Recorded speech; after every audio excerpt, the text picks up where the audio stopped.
William Barr was supposed to be the fixer, the man who would make the Epstein problem disappear forever. And for years, it worked. But now the cover-up is collapsing. DOJ files that were never meant to see daylight are surfacing, and Donald Trump, the man Barr protected, is running away from him as fast as he can. From a prosecutor's perspective, this is what happens when conspiracies unravel. The loyalties that held everything together start to fracture. The people who kept secrets begin calculating whether silence is still worth the risk. And the documentary evidence that was supposed to stay buried finds its way into the hands of people willing to expose it. Bill Barr oversaw the most suspicious death in federal custody in modern American history. Jeffrey Epstein died on his watch, in his Bureau of Prisons, under circumstances that defy explanation. And now we're finally getting answers about what really happened and who made sure we wouldn't get them sooner. Let me walk you through what the DOJ files reveal, why Trump is suddenly distancing himself from his former Attorney General, and what this means for the accountability that's been delayed for 5 years. Here's what you need to understand about Bill Barr's role in the Epstein case. When Jeffrey Epstein was arrested in July 2019, Bill Barr was the Attorney General of the United States.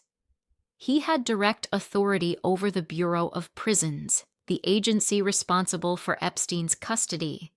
He had direct authority over the prosecutors handling the case. He had direct authority over every federal resource that could have been used to protect the most important witness in a sex trafficking conspiracy involving the most powerful men in the world. Epstein died on August 10, 2019. Approximately 1 month after his arrest, the official story was suicide. But the circumstances were so irregular that even casual observers found them impossible to accept. Epstein had been placed on suicide watch after an earlier incident. He was then taken off suicide watch, a decision that has never been adequately explained. The guards assigned to monitor him fell asleep and falsified records to cover their negligence. The cameras outside his cell malfunctioned, both of them, at the same time. And the chief medical examiner of New York City, Dr. Barbara Sampson, ruled the death a suicide despite forensic evidence that multiple experts said was more consistent with strangulation. This happened under Bill Barr's authority, in his system, on his watch. And what did Barr do in response? He called it a perfect storm of screw-ups.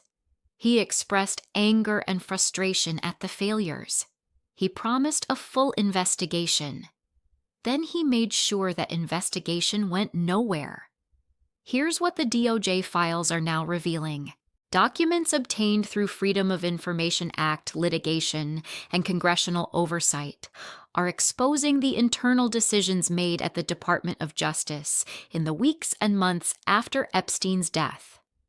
These files show that career prosecutors at the Southern District of New York wanted to aggressively pursue the co-conspirator investigation. They had identified multiple individuals with potential criminal exposure.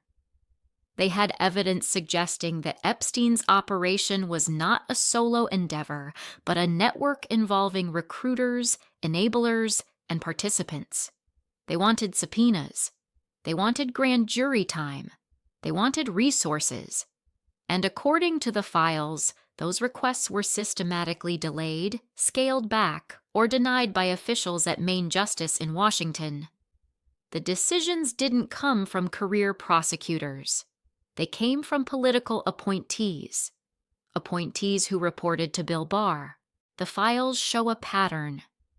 Every time SDNY pushed to expand the investigation, Washington pushed back. Every time prosecutors identified a new avenue of inquiry, they encountered bureaucratic resistance. Every time resources were requested, they were slow-walked. The investigation didn't fail because of lack of evidence. It failed because someone made sure it would fail. From a prosecutor's perspective, this is obstruction hiding in plain sight.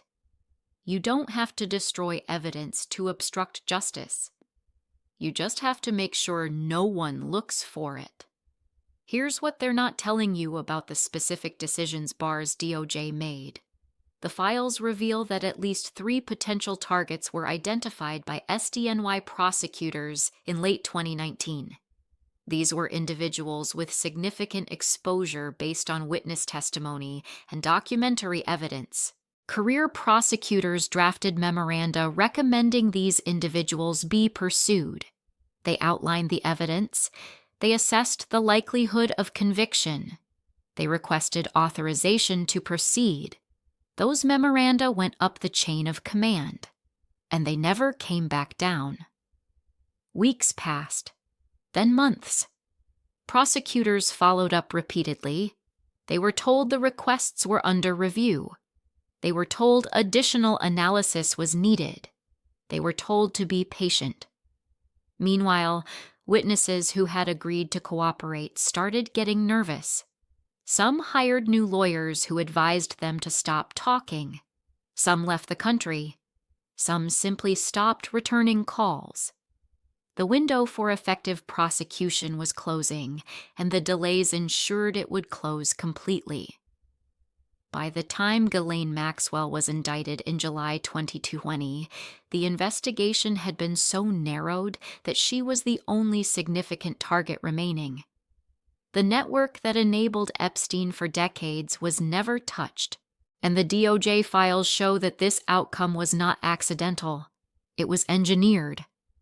Now let's talk about why Trump is suddenly distancing himself from Bill Barr.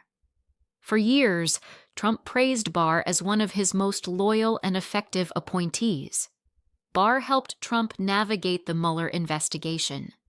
Barr helped shape the public narrative around the Russia probe. Barr was the ultimate loyalist, willing to use the power of the Justice Department to protect the president. But recently, Trump's tone has changed. In statements and social media posts, Trump has begun criticizing Barr, calling him weak, suggesting he was never truly loyal, distancing himself from decisions made during Barr's tenure. From a prosecutor's perspective, this is a tell. When co-conspirators start attacking each other publicly, it usually means someone is worried about what the other person might say. Trump's attacks on Barr intensified precisely when the DOJ files started becoming public. That timing is not coincidental. Here's what Trump is afraid of. Barr knows everything. He knows what decisions were made about the Epstein investigation and why. He knows what instructions came from the White House, if any. He knows what Trump said privately about Epstein after the arrest and after the death. As Attorney General, Barr had access to information that almost no one else had. He knew what evidence existed. He knew what witnesses were saying. He knew what the full scope of Trump's exposure might be. If Barr ever decided to cooperate with investigators, if he ever decided to tell the truth about what happened, Trump's entire defense would collapse. So Trump is doing what he always does when someone becomes dangerous. He's preemptively attacking their credibility. He's creating a narrative that Barr was a rogue actor, that Trump didn't know what Barr was doing, that any decisions Barr made were his own. It's the same playbook Trump used with Michael Cohen, with Rudy Giuliani, with everyone who ever did his dirty work and then became a liability. But Barr is different. Barr has documentation. Barr has institutional knowledge. And Barr has his own legal exposure that creates incentives to cooperate. Here's what the DOJ files reveal about the night Epstein died. The official narrative is that Epstein's death was a catastrophic failure of the Bureau of Prisons. Guards fell asleep. Cameras malfunctioned. Protocols were violated. A perfect storm. But the DOJ files tell a different story. Internal communications show that officials at the Metropolitan Correctional Center raised concerns about Epstein's housing situation in the days before his death. They noted that the arrangement was irregular. They flagged potential security issues. These concerns were documented in writing. They went up the chain of command, and nothing was done. The files also show that the camera malfunction was known before Epstein's death, not discovered after. Maintenance requests had been filed. The equipment failure was documented.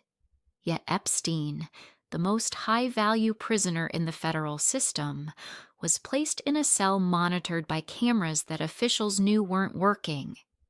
From a prosecutor's perspective, this transforms the narrative.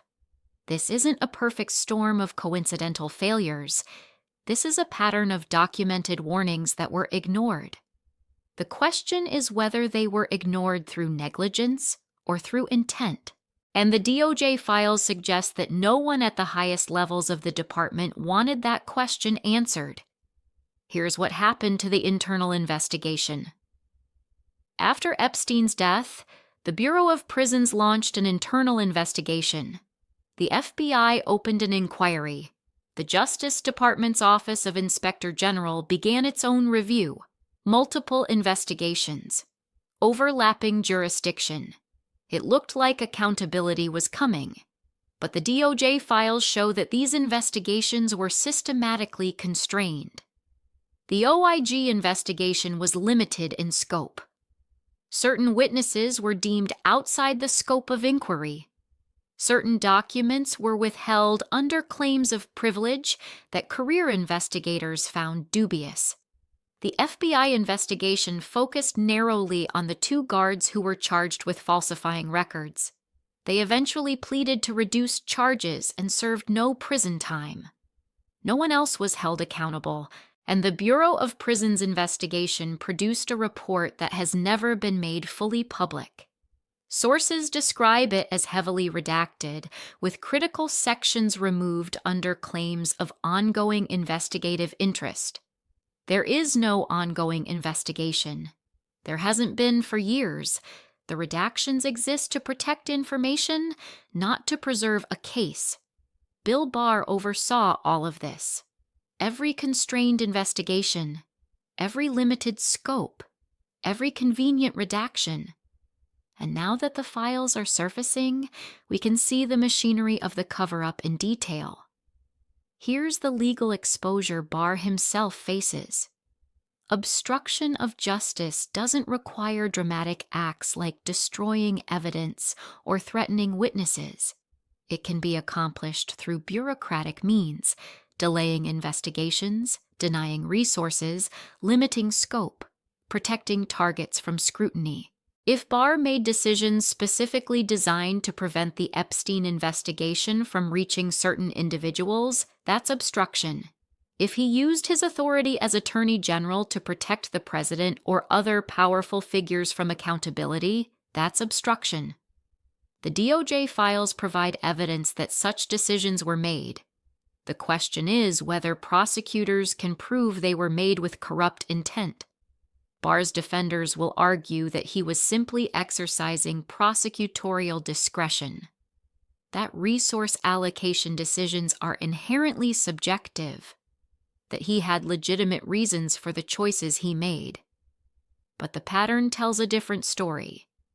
When every discretionary decision points in the same direction, toward limiting the investigation, toward protecting the powerful, toward ensuring accountability never comes, intent can be inferred.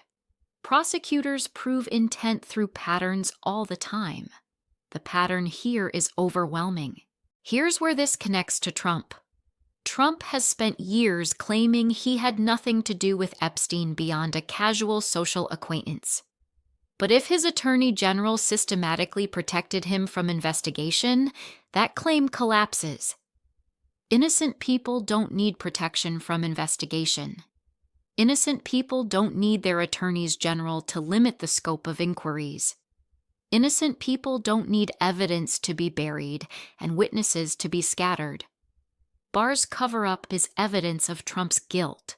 Not proof, but evidence. It shows that someone at the highest levels of the Justice Department believed Trump needed protection from the Epstein investigation. And now that Trump is distancing himself from Barr, he's confirming that he knows how damaging this connection is. From a prosecutor's perspective, when defendants start throwing each other under the bus, cases come together quickly. Someone will decide to cooperate first. Someone will decide that their own freedom is worth more than protecting Donald Trump. Barr may have the most to offer. Here's the bottom line. Bill Barr oversaw the federal response to Jeffrey Epstein's arrest and death. Under his leadership, the most important witness in a massive sex trafficking conspiracy died under impossible circumstances. Under his leadership, the investigation into co-conspirators was systematically constrained.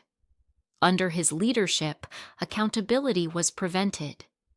The DOJ files now surfacing prove that these outcomes were not accidents.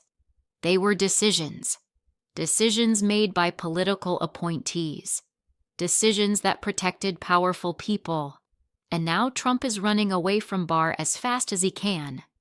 Not because Barr failed him, but because Barr's success is becoming public. The cover-up worked for 5 years. It's not working anymore. When the person who ran the cover-up becomes a liability, the cover-up is collapsing. When the president starts attacking his former attorney general, it means he's afraid of what that attorney general knows. Bill Barr knows everything, and somewhere, someone is asking him what he's willing to share. Stay informed. Watch for Barr's response to Trump's attacks. Watch for more DOJ files to surface. Watch for the moment when someone decides that loyalty to Trump isn't worth prison, because the machinery of the cover-up is now visible, and machines that become visible can be dismantled. More truth coming.